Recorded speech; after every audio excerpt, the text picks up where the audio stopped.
সন্ধ্যায় বাইরে বের হলে স্ট্রিট ফুড দেখে মনটা ভরে যায়। প্রথমে দেখতে পেলাম এখানে ডিম সেদ্ধ বিক্রি করছে এক মামা।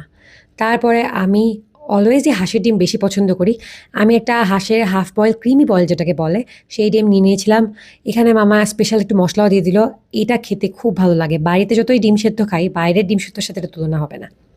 এরপরে চলে গেলাম মিষ্টির দোকানে, যেয়ে দেখলাম গরম গরম রসমালাই নামিয়েছে।